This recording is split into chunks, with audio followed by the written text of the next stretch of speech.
Do you think the science department has grown considerably over the time that you've been here? And do you think as the school becomes more international, do you think it will continue to grow? It's certainly grown enormously. Hook, when I came, was much smaller in terms of the number of people who were teaching in it. It was smaller in terms of the number of labs, and of course now it is bursting at the seams, to the extent actually that a number of periods can't be taught in Hook simply because we don't have the laboratory space. The number of people coming in to do sciences has increased enormously. I think the reputation of Westminster Science is very high. Lots of the people who come in are prospective medics, and we are very successful at sending pupils to medical school, of course. That tends to be the high profile one, but we're very successful at sending physicists and chemists and engineers and biologists and what have you. We're successful at all of it. And the energy of the science department has grown enormously.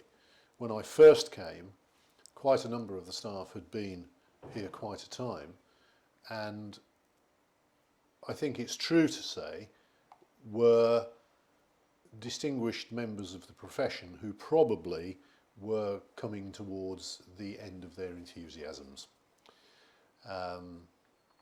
So the opportunity to get younger, vibrant staff, and some older, vibrant staff actually, because age is not necessarily related to enthusiasms. I think it was very interesting to see how the numbers would grow over the years, and they certainly did. It's very interesting to see how the market forces, if we can put it like that, have influenced actually the balance of the school, because the numbers doing maths and sciences now is considerably greater. When I came, there were 4 chemistry sets just about, but the sets could be quite small. Now there are 5. The number of physics sets has grown to 5. The number of biology sets has grown from 2 to 3, then to 4. Biology particularly, the numbers have gone up quite significantly. So it's a much bigger outfit, so to speak, than it was when I first came. No doubt about that. You mentioned that some teachers, as they get older, tend to lose enthusiasm for the subject and teaching. How have you found your teaching time? Because you've taught here for 21 years, and presumably the syllabus that you've been teaching has been more or less the same. And how do you find ways of maintaining your enthusiasm and excitement for teaching?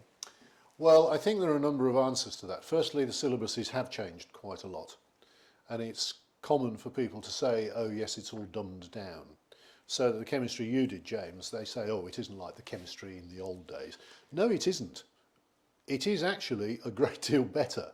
And one of the reasons for that is that when I first started teaching, the A-level factual content was considerable without very much explanation of anything. So that you might know a lot of things, but you didn't understand as many in those days. Okay.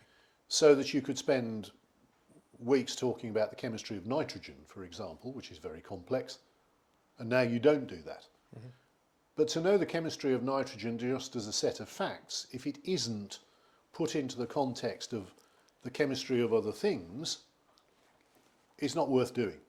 And the trouble is there are so many other things that you have to make selections if you are going to go for more understanding.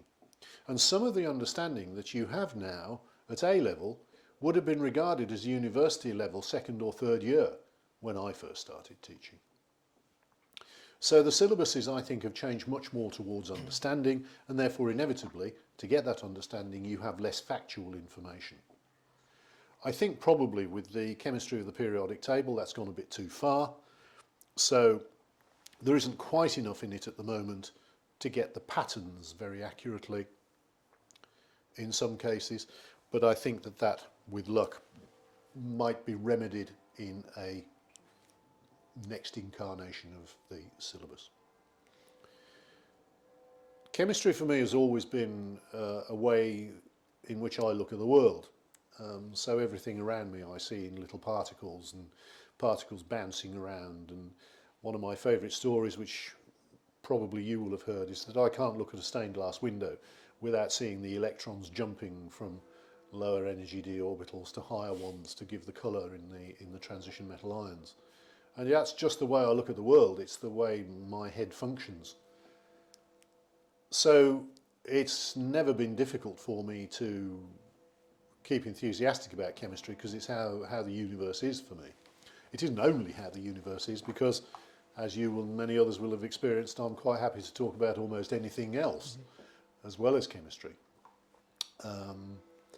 But I think keeping the enthusiasm going was also, it just wasn't a question for me. It's just something that was fun to do. And you present this stuff to lower shell or fifth form or upper shell, you give them the work and you say, here it is, take it, and great.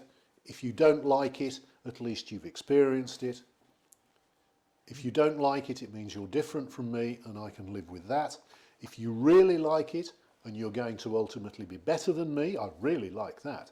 One of the pleasures, you asked me earlier about Westminster pupils, one of the pleasures is teaching pupils who I know one day, they're not better at chemistry than me at the moment, but I know one day they will be, and will be better, for those who don't do chemistry, at other things than I am. And that is a great pleasure.